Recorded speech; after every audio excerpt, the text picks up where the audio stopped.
Hello guys, welcome to the very first podcast from the Rise of the Triad development team. And in this first podcast we are going to talk about legacy Apogee stuff. You know, how Apogee came about, how the whole original Rise of the Triad thing came about, and of course why they actually decided to use Interceptor to create the new reboot of the game. My name is Frederik Schreiber, I'm the game director on Rise of the Triad, and today I have Dave Oshry with me. Hey. And I have Leon, our lead level designer. Hey. And of course, the man of Apogee, Nagy. Hello. Hello. So, first of all, let's talk a bit about Apogee. Terry, can you tell us a bit about, how Apogee back in the day just, got together and decided to do this thing with shareware and get all these great IPs created? Wow, that goes way, way back, 1987. Oh, I recall Scott was messing around with Kingdoms of Kraz and Caverns of Kraz and all the Kraz games that he was doing, and I was doing all the testing for him and that, and he decided to kind of go a different route than the shareware norm of the time. Basically, shareware at the time was you give away your entire product and just pray and hope that someone donates to you. And I remember there was a big falling out between the original shareware guys and Scott because he was releasing just a segment of his shareware model that Apogee actually created back in the day, giving away one segment of the game and then you having to register the other segments. And he was so successful with that the big fallout between the original shareware guys and that they were saying, oh well, that's really not shareware, and it truly was. It's just that it was enticing people to register the product more, and the established shareware people kind of abandoned their original thought process and kind of migrated over to Apogee's thought process. So that was basically what became demos later on, right? Oh yeah, the whole shareware model became demos for the upper echelon publishers. They didn't want to call it shareware, so they called it demos. So that's why we call it shareware again.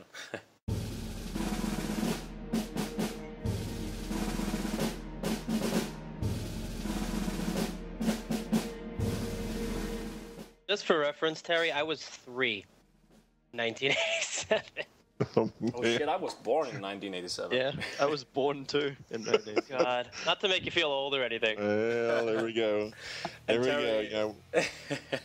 Well, I think that's one of the things that's so cool about this whole thing, that we were born, we were literally just being born when Apogee started this whole shareware model that, we ended up growing up on, and now we're old enough, and, you guys are still doing it, and now we're working together, and that whole kind of thing is just, it's the whole generational gap that we've bridged is kind of cool. And the cool thing is that, back then, both Terry and Scott and George and the guys that were part of Apogee back in the 80s and early 90s, that they were not even young back then. They were actually up in the age, mid-30s. What the hell are you saying? Wow, Fred, I was trying to be nice. They were old then, and now they're really old. They're really old. Really old. We were in our mid-20s then, so what are you talking about? Yeah, they're barely in their 50s now. Barely in their 70s. I'm not in my 50s. Someone else in the company is in their 50s. I won't mention who it is, though. Terry is actually, I think you're the youngest one, right, of the three? Yeah. Yeah, you're actually the youngest one. You're like our Daniil. Great. We've all seen that picture of Terry from 1994 with the old school headset on, sitting at his computer. Oh yeah, exactly. And you gotta do it. Just Google Terry Nagy, and that's the first one that comes up. It's great. We all Google Terry Nagy. It was 1995, I think. Oh no. That was awesome, man. The awesome Terry with blonde hair. I actually have it right here in the chat. Check this out. This is going to go on the podcast video. Oh, it's going on the podcast. And we'll put that with our baby pictures, so we can compare how old we all were then. Terry did Movember before anyone. He was the forerunner. Terry invented Movember. Yeah, exactly. Mr. November. That was my old laser printer. Actually, I just 2 years ago I just got rid of that thing. Wow, and, it held. It actually worked still. Yeah, it the same toner cartridge. That just shows how much you printed. Those old printers went forever. Actually, I can't remember the last time I replaced a printer. I mean, I replace ink all the time, but printers last. Like yeah, I still have mine from like 10 years ago still, and I rarely use it. I much rather just sign stuff digitally than print it, sign it, scan it, send it back, you know. Said it. How about you, Leon? You know, Leon, you worked on, you know, you're probably one of the most hardcore ROTT fans out there, and also one of the most well-known guys that keeps the original Rise of the Triad alive, especially with your game, Return of the Triad. What's your fond memories of the old Apogee days? Oh my god, I have played, I think, every Apogee game, actually. We used to get a shareware magazine back in the day, and they were just filled with, you know, that you'd get like a little magazine and a disc every month, I think. And then, yeah, you'd have all that. Most of the games were Apogee at the time, and they were just, real great, you know, like Commander Keen, Cosmo, like Monster Bash, you know. You got the floppies for free? Yeah. Oh, no, man. I think you. No, it was like a magazine you subscribed to. Yeah, but still, like free with the magazine. I'm feel ripped off. Yeah. You know, we actually. Yeah.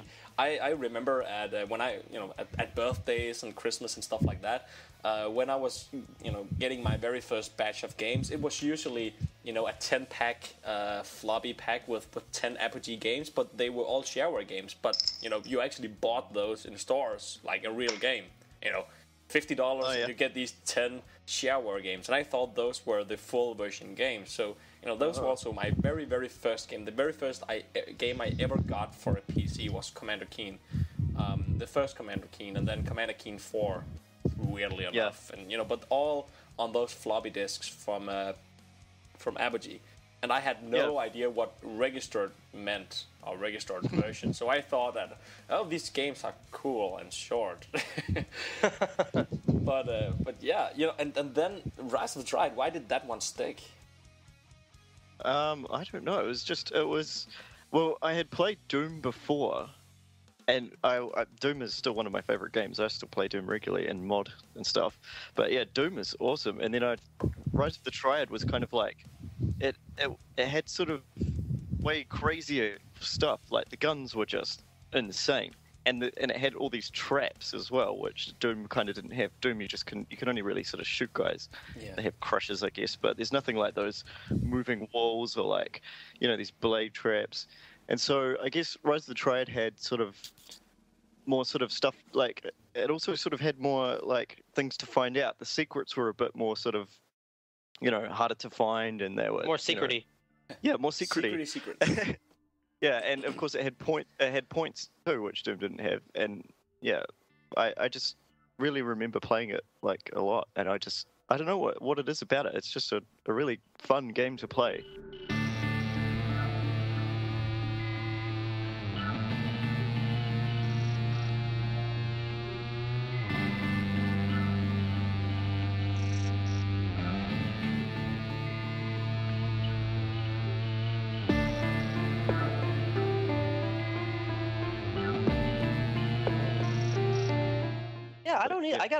I got asked the same question last night on another podcast, and it's I don't remember exactly when I first got ROTT or exactly why it stuck out or was so special to me, but it's kind of the same as Leon. It was just I love Doom and Quake and stuff, and I don't think I picked up ROTT until probably about 96, 97.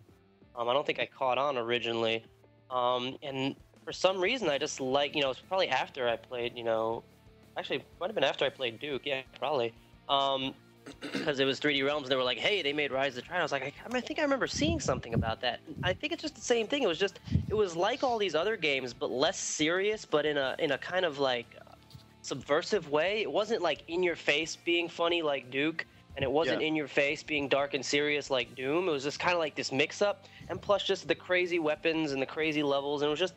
Something about, and the bounce pads I think was a big part of it. Oh yeah. There was no bouncing around like Duke had jetpack and stuff, but it wasn't like in ROTT you're literally bouncing around on shrooms, you're flying all over the place, and it was just faster than all. It was just something about it Yeah. with the craziness. Just I don't know what it is, but that always stuck out to me. And It had. I think It that's was kinda like why it it's had. It had like a soul. It was this kind of misshapen kid that was way more fun to hang out with than most of the other games. It was, yeah, I think that's why it's definitely, that's why it's got like this cult following that we've seen like since we revealed ours. It's just like people just remember Rot they have this weird reverence for it because it's just such an, Yeah. such a distinct, unique title. Another big part of the game is actually the music. The music sticks with a lot of people. It's a wide variety of sort of styles, but they're all really awesome tracks. Yeah, and the soundtrack is like Absolutely. 25, 30 tracks. It's like 11. Yeah. It's actually it's 34 from what I. Oh man, I still remember Lee Jackson, he did a really, really good job on that. He has a wide range of musical talent in the background as well, and big band. Yeah. And brass and marching band, so he tried to incorporate all that into his music for Rise of the Triad. So it actually really shows up in a lot of the sections where you hear trumpets and all that stuff coming blazing in and that. And I mean, it really just adds a lot to the overall sound of the music, and people just really get into it. It's pulse pounding. Yeah. Yeah, absolutely, and I'm glad that Andrew's been able to keep a lot of that with the new songs. I'll still, Actually, the music of the game was what really made me a bit afraid as a kid of Rise of the Triad. My very first experience was, I was living alone with my mother and my sister, and I had my own computer, but I didn't, since we left my father, I didn't really have a source of games. I didn't know how to get games or anything, and living with two women, you don't get games. They don't know how to get them. And then my mother meet this new guy who's a programmer, and the way through your mother's heart is usually through a kid. So this guy starts getting me games, and at one point we move out to his house, and he set up a small room for me with one of his computers. And the first game that boots up is Rise of the Triad, and the first thing I hear and see is I see this text sliding across the screen, and I hear the first track of the game, a very, very dark and moody menu track.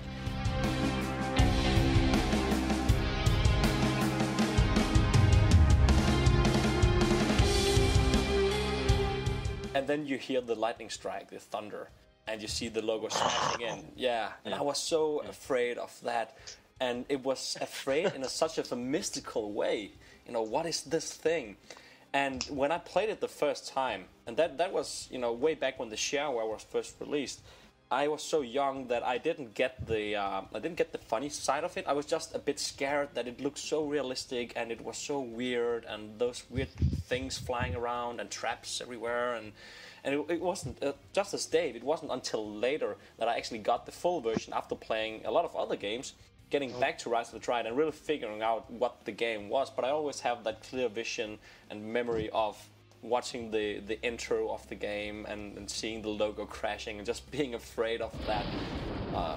And that's something that is also going to be really fun to recreate for Rise of the Triad 2012. I think I have to be one of the only people who never played the shareware version. I only ever played the registered version. All these people I only ever played, The Hunt Begins, and everybody's like, look, this is the first level. I'm like, that's not the first level. In the thick of it's the first level. What are you people talking about? Because my dad had bought me Duke back then, and then back then when you had to go to CompUSA, there was to buy PC games, because there was a digital download then, but BBS was beyond my understanding as a 11-year-old.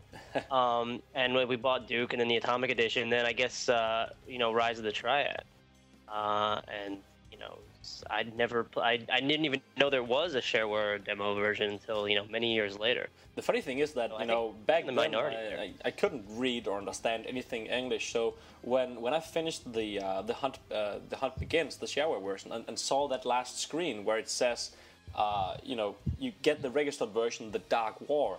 The only thing I could see was I saw a logo and something from a new game, another game. I thought that was the expansion pack for what I was playing, because I had no clue what shareware was. I thought that was the game, and you could buy the expansion pack. But in Denmark you couldn't buy these games. You couldn't buy Apogee games. the funny thing is that all of the shareware games were shipped on discs, and I think that third-party retailers actually just downloaded the shareware versions of BBS and just put them on floppy disks and sold them in stores. I don't even know if that was legal, but I don't think that, you know, Apogee at that time cared about Danish retailers selling shareware floppy disks. But you couldn't really call the number and get the real version of the game, because I don't believe, Terry, that you guys actually shipped to Denmark, right?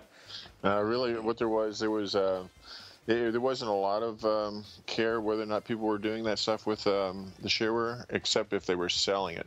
If they were selling it, then there was contracts put in place for a cut of the pie.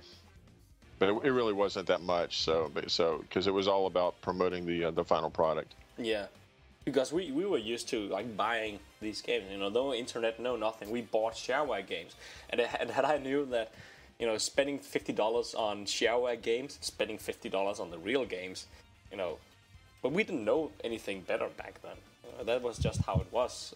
Funny enough.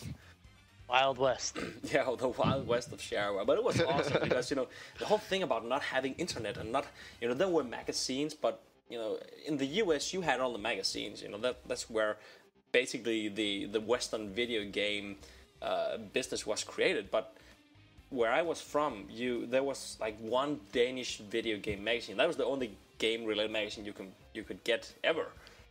You couldn't get foreign game magazines, and that was the only source of video games. We had the PC player, and then we had Nintendo Power.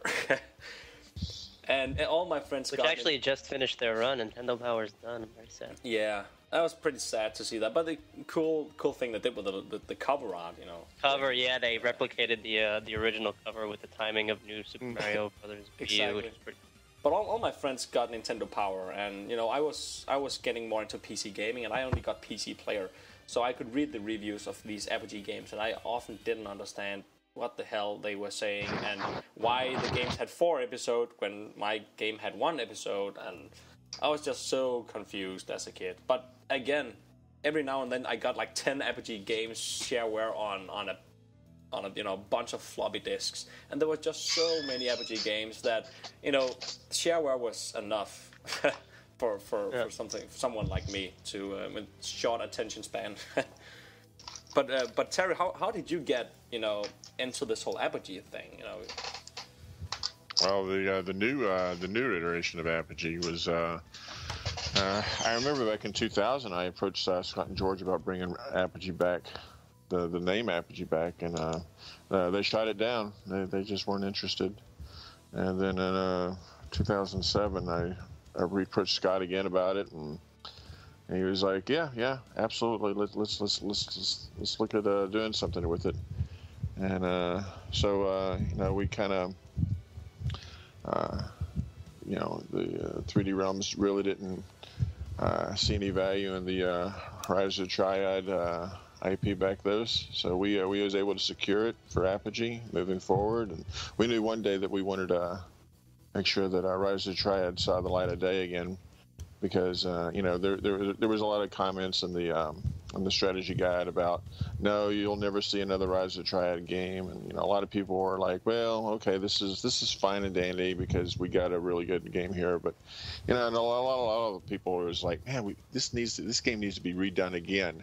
Yeah. And it was just the right timing, you know, being able to hook up with Interceptor and seeing the stuff you guys had done on previous works, and it just made sense to go ahead and fire it up and move the Rise of Triad down the path that we're on right now. What about the previous, you know, Rise of Triad remake that Scott announced in 2009? Was that anything like the one we're doing now, or that was a completely different project, right? It was just actually, he and I had only been discussing about, you know, doing something with it, and we had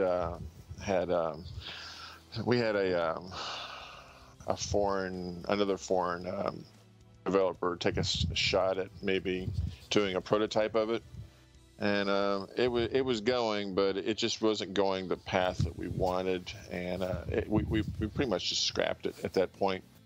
But Scott kind of let it slip out of the bag there. I think he was just trying to give us a little ego boost and a little publicity on the in the online space and that, and try to keep us in the spotlight.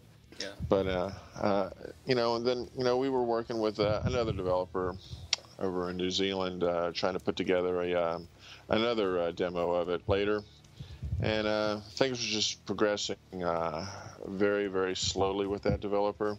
And they were doing an okay job and everything, but it was just progressing very, very slow. And then you guys came along, and the energy and the drive and motivation was there. That just within 5 months we had a QuakeCon demo that we're showing the world.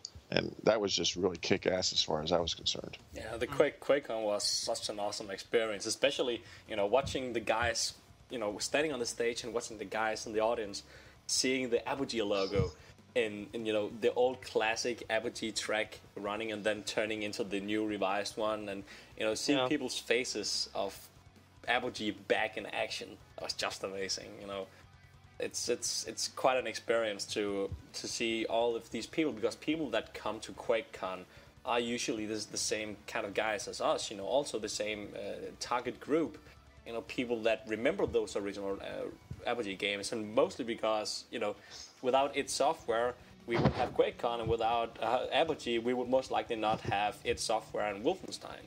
So it's all connected. But Dave, why specifically, when you came on board, why did you choose Rise of the Triad specifically amongst the tons of other Apogee games?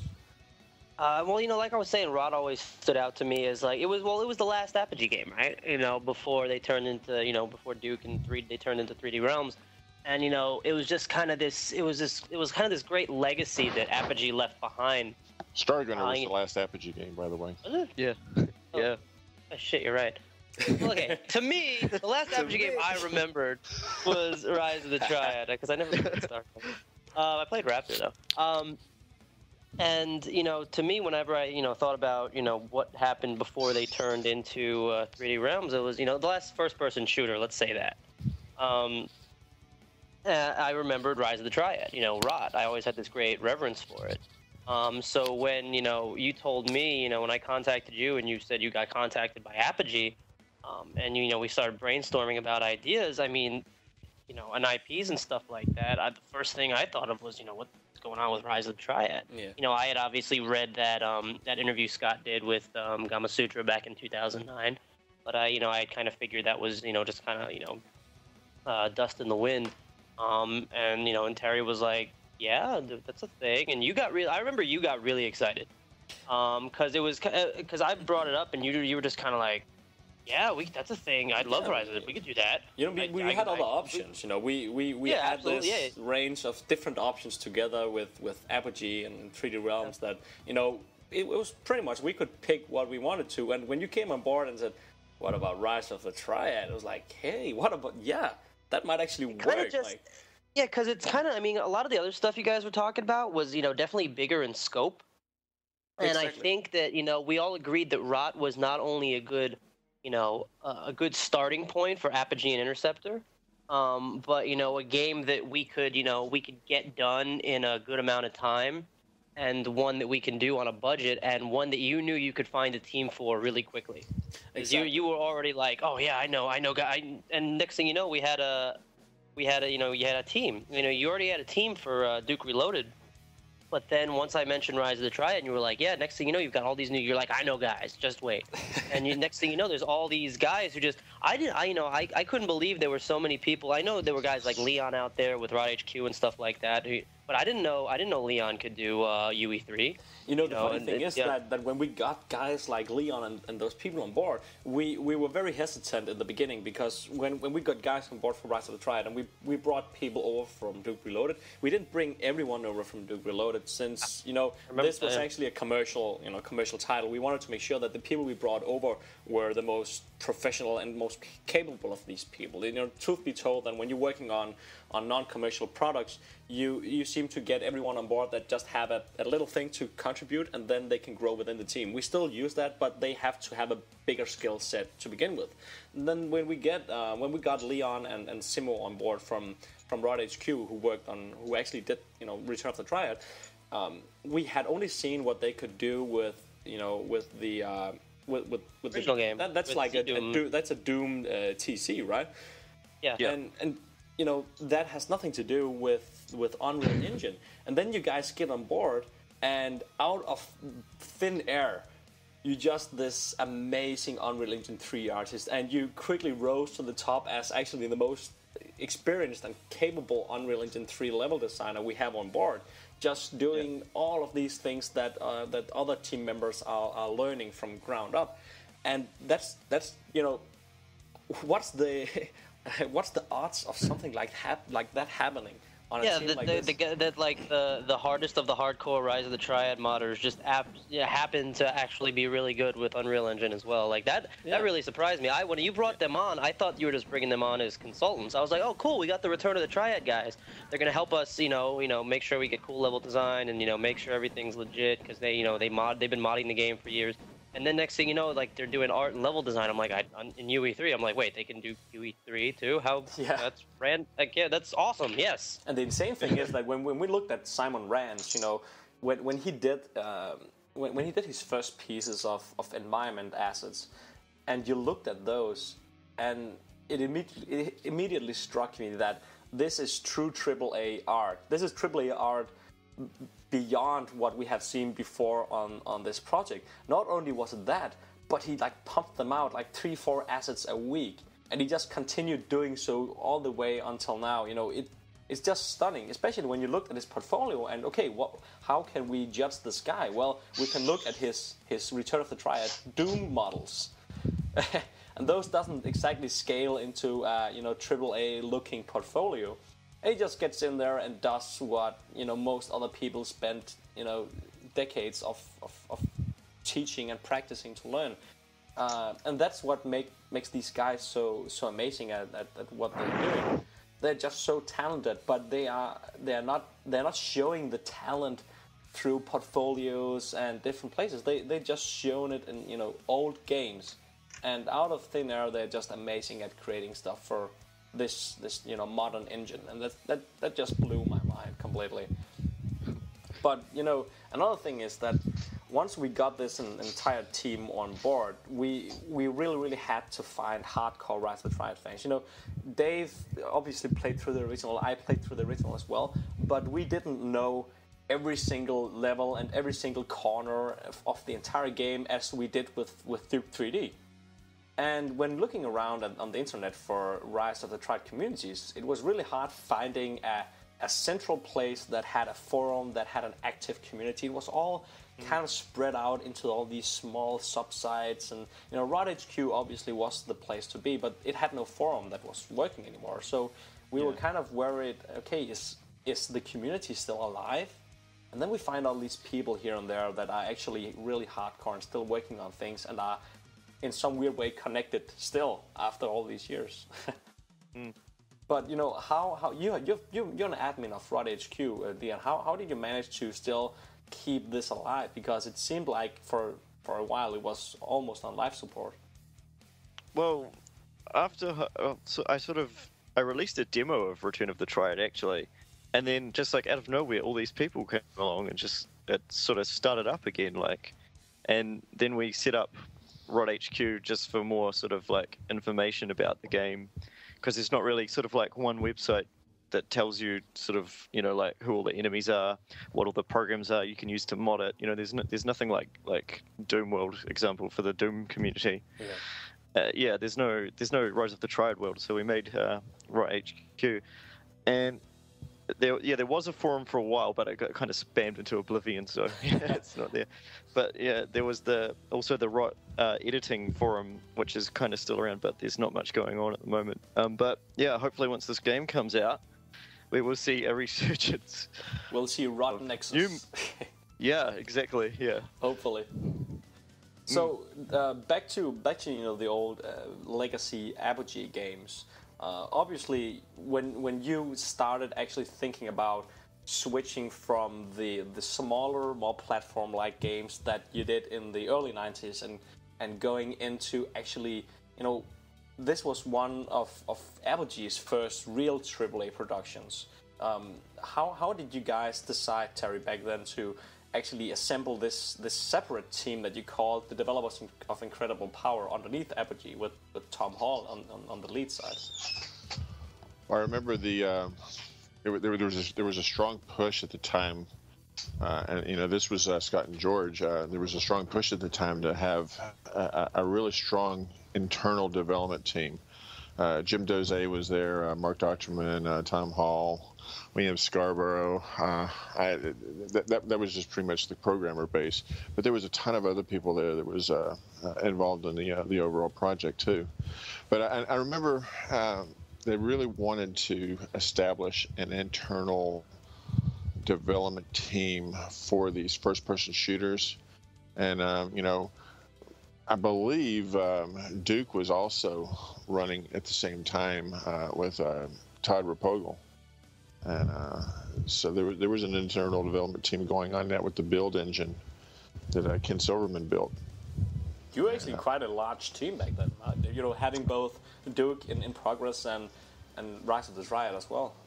Oh yeah, I mean, I remember at one point in time, Rise of the Triad had been shipped, but Duke was there, and the Shadow Warrior team was there. Frank Madden and Jim Norwood, they were all there, and they were all camped out in Dallas trying to finish up Shadow Warrior and that. And so there was quite a lot going on back in the day with the build engine and Rise of the Triad. And I remember George wanting to hang the Death Monk inside of Duke, sending a message about Rise of the Triad.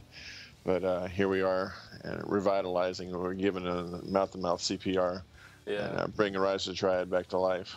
It's quite an obscure title to be working on, and it's no secret that when we first got in contact, Terry, and started talking about Rise of the Triad, and we saw the screenshots of the previous reboot, that our envision was completely different from that. That we really wanted to make sure that when we release a game like this, it can compete with modern games in terms of the visuals, because when doing a reboot, you really have to think that you're doing a lot of the things the same way as they did in the back in the old days, because otherwise it wouldn't really make sense to create a reboot that is completely different. Then it might as well be an original game. So, besides having to make sure that the gameplay was kind of the same but a bit modernized, the level design also had the stuff that made original level design, old school level design great.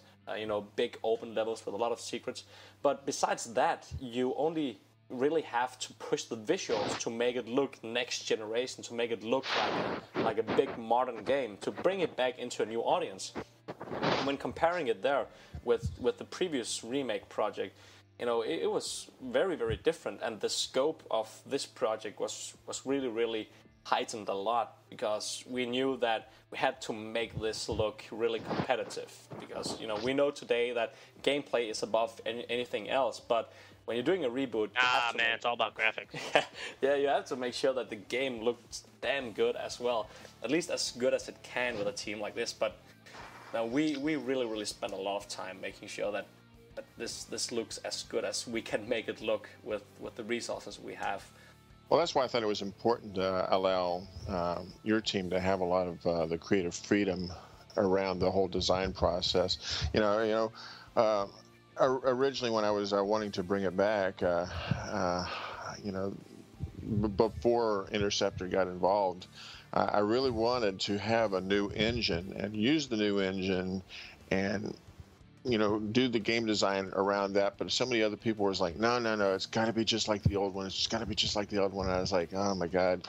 And I was really struggling with that, the whole old 90-degree angle walls. And I was really struggling with it. And, and then when you guys came along, I thought it was that when you guys had a lot of good, fresh ideas, and I really like that, and that's why I thought, okay, I recognize that these guys are the core gaming audience right now, so they're more than likely going to be more in tune with what's going on than some 48-year-old guy.